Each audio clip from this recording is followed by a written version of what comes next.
말씀의 제목이 검은 행복입니다.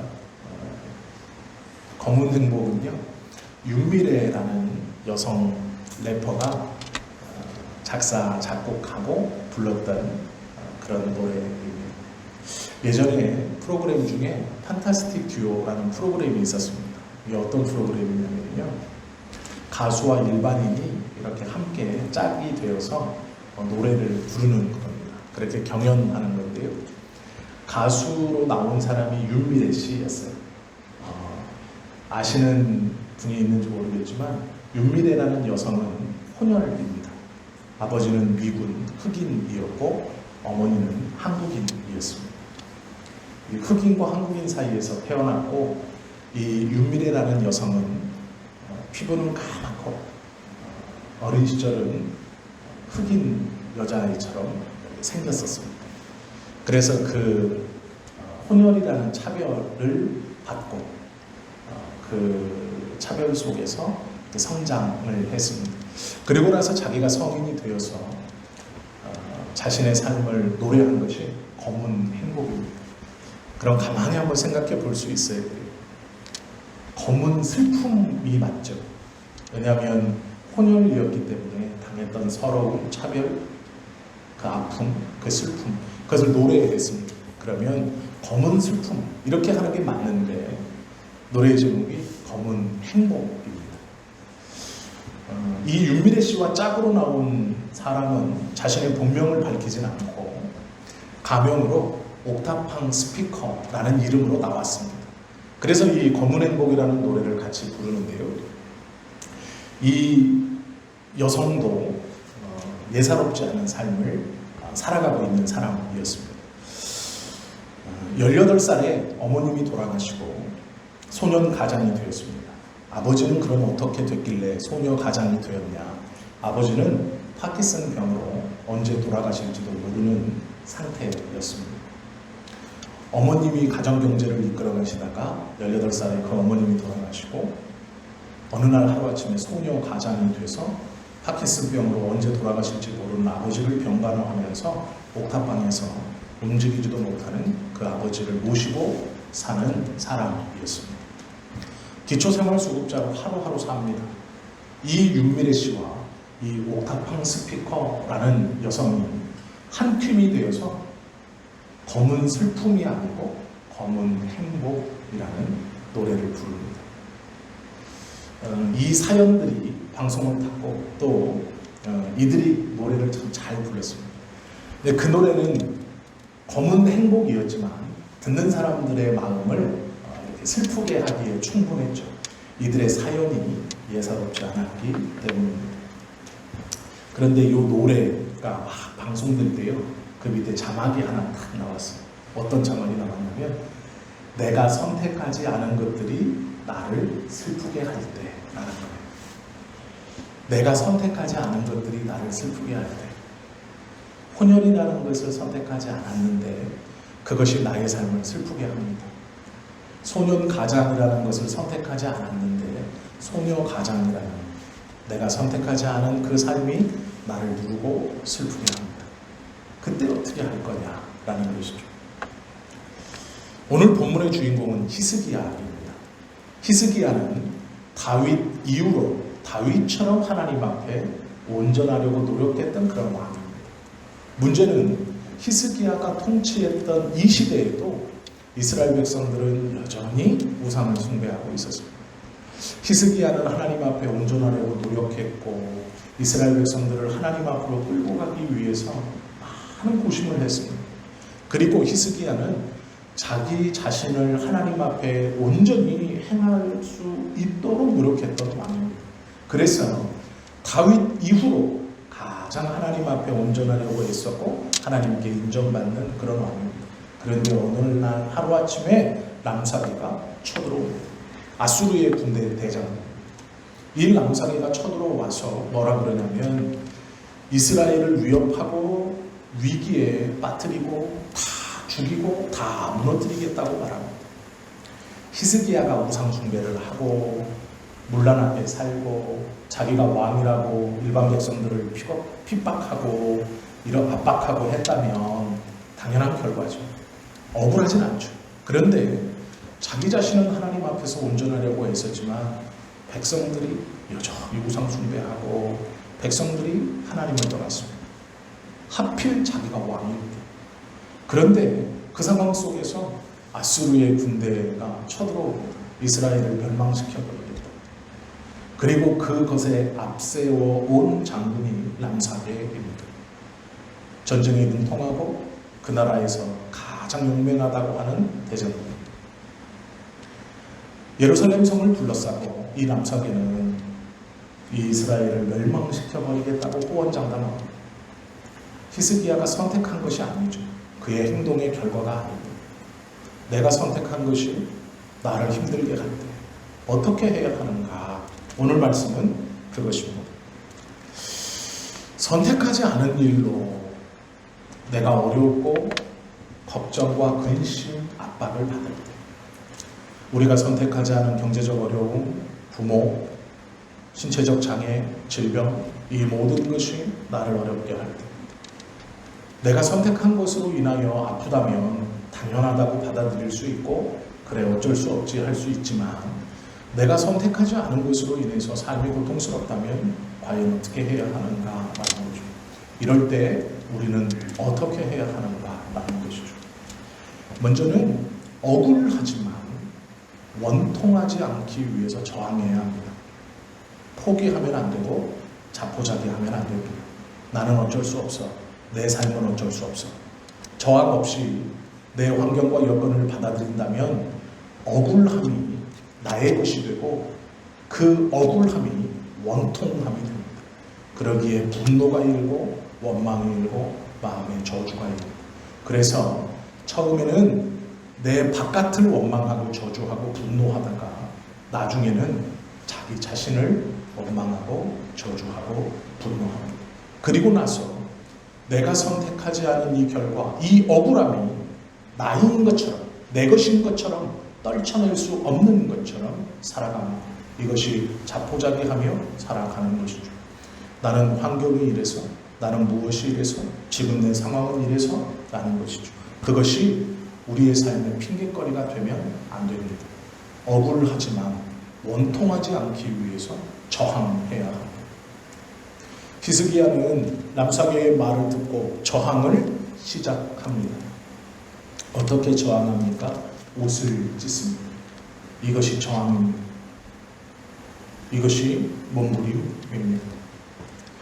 억울한 사람이 많죠. 환경을 당할 수 없죠. 이길 수 없죠. 그러나 피해자로 원통함을 품고 살다가 우리의 삶을 맞춰서는 안 됩니다.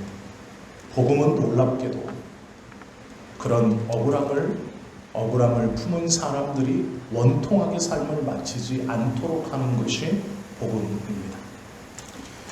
승화라는 말이 있습니다. 이것이 무엇이냐면 예를 들어 이런 겁니다. 무엇인가 나를 굉장히 어렵게 합니다. 그것으로 인해서 내가 이 어려움을 해결하고자 무엇을 합니다. 그런데 나를 힘들게 하고 어렵게 했던 이것으로 말미암아 내가 했던 요 행동이 나의 삶에서 굉장히 긍정적인 일로 다가올 때가 있죠. 이걸 승화라고 합니다. 직장 상사가 나를 괴롭혀서 내가 스트레스를 풀기 위해서 무엇인가를 했는데 그걸 굉장히 잘하는 경우입니다. 그래서 이게 오히려 기쁨이 되고 이게 오히려 내 삶의 즐거움이 되는, 이것을 승화라고 합니다. 승화의 정점은 십자가이죠. 예수님만큼 억울한 사람이 있습니까?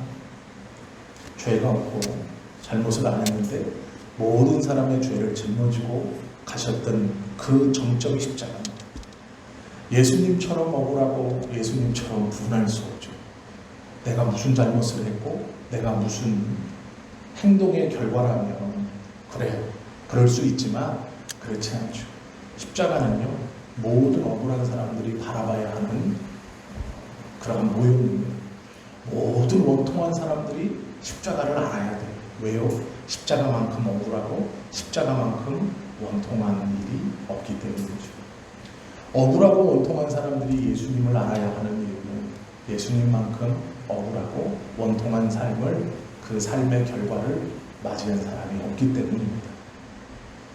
우리가 십자가를 본다는 것은 우리가 기독교인이라고 말할 수 있는 것은 억울함이 해결돼서가 아니라 억울함 가운데서도 그 억울함을 원통함으로 내가 끌어안지 않고 저항하고 있다라는 것입니다. 너는 왜 아직도 그 상황에서 예수 믿고 있느냐? 너는 왜 그 꼴을 하고도 하나님 하고 있느냐? 교회 은혜라고 말하고 있느냐라는 말 속에 우리가 대답할 말은 하나님이 해결시켜 그런 말이 아닙니다. 이 억울함이 원통함이 되지 않기 위해서 나는 십자가를 보고 있다. 예수님을 붙들고 있다. 하나님을 붙들고 있다라고 대답하는 것이죠. 억울함이 해결돼서가 아니라 억울함이 원통함으로 가지 않기 위해서입니다. 내 삶을 내 스스로 시궁창에 꼬라박지 않기 위해서 억울하지만 원통하지 않기 위해서 저항하는 것, 그것이 기독교이고 모든 억울한 사람이 바라봐야 하는 것이 십자가이고 모든 억울한 사람이 똑바로 바라야 하는 것이 예수 그리스도입니다. 히스기야는 37장 1절에 보면 히스기야 왕이 듣고 자기의 옷을 찢고 굵은 베옷을 입고 여호와의 전으로 갔다라고 말합니다. 이 억울함과 결탁하지 않겠다. 이 억울함을 내 삶의 일부분인 것처럼 받아들이지 않겠다. 이 어둠과 이 억압과 이 고통이 내 것인 것처럼 내가 저항하지 못하고 쓰러지지 않겠다라는 것이 옷을 찢는 겁니다. 내가 찢어버리겠다. 저항하겠다. 할 수 있는 저항은 옷을 찢는 것뿐이지만 그것도 하지 않으면 안 됩니다. 억울함이 원통함이 되지 않기 위해서 히스기야는 옷을 찢었습니다. 그리고 어떻게 합니까? 성전에 나아갑니다. 죄송합니다. 히스기야는 이것을 하나님의 문제라고 본 것이죠. 저항이라는 것은 하나님께서 우리에게 주신 것 중에 우리가 받을 수 없는 것, 이길 수 없는 것을 인정하고 하나님의 문제이고 하나님의 뜻이라고 받아들이는 것이죠. 히스기야는 이 문제를 하나님 앞에 들고 나아갑니다. 옷을 찢고 성전을 향해 가죠. 이것이 저항입니다. 억울함이 원통함이 되지 않기 위해서 히스기야가 하나님 앞에 나아가는 것. 이것이 일상과 삶에서의 예배자의 모습이죠. 이것이 거룩한 저항입니다. 우리는 다 억울함이 있죠. 내가 원치 않는 억울함이 있습니다. 그러나 원통함으로 나아가면 안 됩니다. 그것을 당연스럽게 받아들일 수 없죠. 결코 빼앗겨서는 안 되는 것이 믿음, 신앙인 다움이라는 모습입니다. 시궁창에 굴러도 아무리 상황이 좋지 않아도 믿는 자다운 믿음의 모습을 잃어버리면 안 됩니다. 아마 들어보셨을 겁니다. 나치 수용소에서 나치들이 처음에 빵 한 조각, 썩은 감자 반 쪽, 그리고 반잔의 커피, 반잔의 맹물을 주었습니다. 이게 하루에 주는 양입니다. 빵 반 조각과 탁탁한 그 빵 반 조각, 그리고 썩은 감자 반 쪽, 그 다음에 커피 반 잔, 그리고 물 반 잔. 이것이 하루에 주는 배급의 전부였습니다. 언제나 유대인들은 배가 고팠고 이 네모 반듯한 창고에 아무것도 없이 온몸을 빨가벗겨서 다 남녀노소를 구별하지 않고 몰아넣습니다. 그럼 어떤 일이 벌어지는지 아십니까? 처음에는 서로 부끄러워해요. 거기에 그대로 다 쓰여 있습니다. 처음에 우리는 부끄러워했다. 그러나 2, 3일이 지나자 그 자리에서 변을 다 봐야 됩니다. 그리고 그곳에서 누워 잠을 자야 됩니다. 처음에는 꺼렸던 사람도 어쩔 수 없습니다. 일주일이 되지 못해 모든 사람들은 그 똥밭에서 자기들이 싼 오줌과 똥밭에서 누워 자고 일어서 운동하고 그곳에서 앉아있고 쉼을 얻어야 했습니다. 한 달이 지나자 남자들은 수염이 볼품없이 자라기 시작했고 분뇨가 엉겨붙어서 마른 얼굴의 모양은 이 돼지와 짐승과 같았다고 합니다. 그런데 이것은 독일 군인들이 하는, 나치 군인들이 하는 일부러 이렇게 만들어 놓는 겁니다. 인간의 존엄성을 떨어뜨리는 것이죠. 그리고 나서 하루하루 배급을 하면서 문을 열고 그 문을 열며 무작위로 사람들을 불러내어 가스실로 집어넣어버리는 겁니다. 그런데 놀랍게도 독일 군인들은 양심의 가책을 느끼지 않았다고 합니다. 왜요? 이들은 사람이 아니라 짐승이라고 생각했기 때문이죠. 그럴 수밖에 없죠. 자신들이 싼 똥밭에서 먹고 구르고 그들의 몰골은 사람의 몰골이 아니었습니다. 그런데 이 기록 속에 한 사람이 등장합니다. 그 사람이 누구냐면 자기의 이 커피를 다른 사람에게 주면서 그 사람의 맹물, 그 반잔의 물을 교환하면서 이렇게 살아왔다는 것이죠. 맑은 물을 더 많이 마시기 위해서 그랬느냐? 그렇지 않습니다. 이 사람은 저항하기로 선택했습니다. 마음을 먹었습니다. 그리고 어떻게 하느냐? 유리 조각을 가지고 그 커피와 바꾼, 커피 반잔과 바꾼 맹물을 얼굴을 씻고 자신의 수염을 면도하기 시작했습니다. 상처가 났지만 면도를 깔끔히 했습니다. 상처로 인해 울긋불긋했지만 지저분한 수염을 깨끗이 밀기 시작했습니다. 그 다음 날도 커피를 주고 맹물과 바꾸었습니다.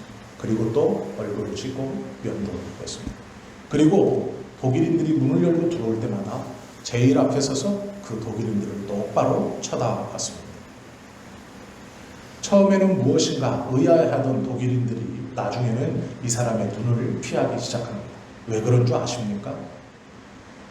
동물들 속에 있는 유일한 사람이라고 느꼈기 때문이에요. 얼굴을 씻고 면도를 하고 똑바로 자기를 제일 앞에서 똑바로 쳐다보는 그 유대인 남성의 그 눈빛은 모든 것을 포기하고 똥밭에서 들굴면서 그 주는 빵 한 조각, 썩은 감자 반 쪽, 커피 반잔, 맹물 반잔에 서로 받겠다고 목숨 걸고 아우성거리면서 그곳에서 먹고 뒹구는 짐승처럼 보이는 사람이 아니라 문이 열리는 그 순간 제일 앞에 가만히 서서 그들을 똑바로 바라보는 유일한 한 사람 같았다는 거예요. 그래서 이 사람은 불려가지 않았대요. 가스실. 다 불려갈 때 불려가지 않고 그 자리에 계속 서 있었던 겁니다. 이것이 저항이죠. 사람다움의 저항입니다. 그리고 그 사람이 나중에 풀려나서 자기의 일대기를 적은 그런 기록이 있습니다. 사람다움을 포기하지 않는다는 것, 우리는 믿는 성도다움을 포기하지 않는다는 것이 바로 이 저항입니다. 억울함 가운데 포기하고 환경과 여건이 어쩔 수 없으니 나는 어쩔 수 없다라고 내려놓고, 아니, 그것은 성도다움을 포기하는 것이죠. 거룩한 저항을 포기하는 순간 우리는 아무것도 아닌 사람이 됩니다. 억울함이 원통함이 되버리죠. 그러면 자신을 저주하고 포기하는 삶을 살게 되죠. 그러나 거룩한 저항을 계속하는 한 성도다움은 우리 안에 있다라는 것이죠. 히스기야는 람사귀의 말을 듣고 옷을 찢고 성전에 나갑니다. 그리고 어떻게 합니까? 이사야에게 사람을 보냅니다. 이 당시에 선지자와 왕은 사이가 좋지 않았습니다. 이사야와 히스기야가 좋지 않았다는 얘기가 아니에요. 대부분의 선지자들은 왕들과 사이가 좋지 않았습니다. 왜 그랬을까요? 왕이 무슨 일을 행하면 선지자는 항상 찾아가서 꾸중하고 야단칩니다. 당신이 하는 일은 하나님께서 싫어하시는 일입니다. 당신이 지금 하는 일은 하나님께서 원치 않는 일입니다.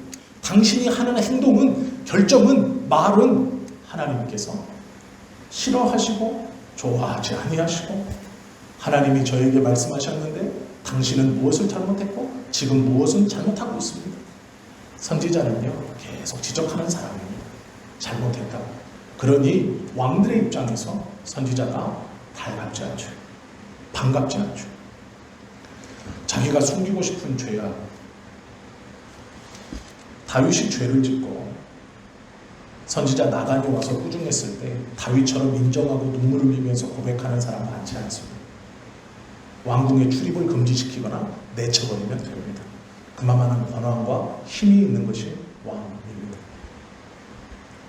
이것이 보편적인 관계입니다. 왕들은 대부분 선지자를 싫어합니다. 듣기에 좋지 않은 말, 싫은 말, 쉬운 말로 계속 지적하는 것이죠. 계속 잔소리하는 것이죠. 그렇게 들리죠. 그런데 히스기야는 자신이 원치 않는 문제가 왔을 때 저항을 시작합니다. 옷을 찢고 성전에 나아가고 선지자에게 사람을 보냅니다. 이 문제는 나의 문제가 아니라 하나님이 해결시켜 주셔야 된다는 것이죠. 그러기에 이사야에게 사람을 보내죠. 다른 이들이 나의 삶을 아프게 할 때 어떻게 저항하는 것인가? 하나님 앞에 나와 그 문제를 맡기는 겁니다. 그를 이길 수 있는 방법, 칼을 다시 돌려줄 수 있는 방법, 제가 나를 한 대 때렸으니 나도 성경처럼 정말 세게 한 대 때릴 수 있는 방법을 연구하는 게 아니라 이 문제는 하나님의 문제이니 하나님께 들고 나아가는 것이죠. 출애굽기 15장 3절 말씀에 보면 여호와는 용사신이라는 말이 있어요. 여호와는 그의 이름이시로다. 이것이 출애굽기 15장 3절의 말씀입니다. 여호와는 용사신. 히스기야에게 필요한 건 지금 누구입니까? 용사죠. 히어로입니다. 남사계를 무찔러줄 용사. 사람 용사가 아니고 하나님입니다. 아랍의 18만, 아수르의 18만을 물리쳐줄 용사. 사람은 할 수 없죠. 출애굽기 15장 3절에 여호와는 용사신, 그는 여호와시오. 그 하나님을 불러드리는 것이죠. 그 하나님을 모셔오려고 노력하는 것이죠. 그러기에 성전으로 나아가고 이사야에게 사람을 보냅니다. 그 용사가 나에게 와주시기를, 그 하나님이 나에게 와주시기를. 이것이 히스기야의 저항입니다. 용사를 초대하는 방법이 무엇입니까? 그것이 기도이죠. 히스기야는 성전에 나아가 옷을 찢고 굵은 베옷을 입고 하나님 앞에 기도합니다. 용사여 나에게 와주십시오 라는 부름이죠. 이 절박한 기도가 하나님께 들려졌고 하나님은 그에게 당신의 말씀처럼 용사가 되어 주셨습니다. 히스기야가 이사야에게 사람을 보낸 것은 하나님께 나아갔다는 것이죠. 선지자에게 나아가 하나님을 초청하는 것, 하나님이 나의 편이 되어 주시는 것. 성전에 나아가 부르짖고 하나님의 선지자를 당신이 들으셨습니까? 저들이 하나님을 모욕합니다 라고 말하는 그 순간 이 문제는 하나님께 드려진 문제가 되는 것이죠. 36절 보시면 이렇게 기록되어 있습니다. 제가 읽어드릴게요. 여호와의 사자가 나가서 아수르 진중에서 18만 5천인을 쳤으므로 아침에 일찍이 일어나 본즉 시체 보인다. 내가 선택하지 않는 억울한 문제, 그것이 원통함이 되지 않기 위해서 히스기야는 거룩한 저항을 시작합니다.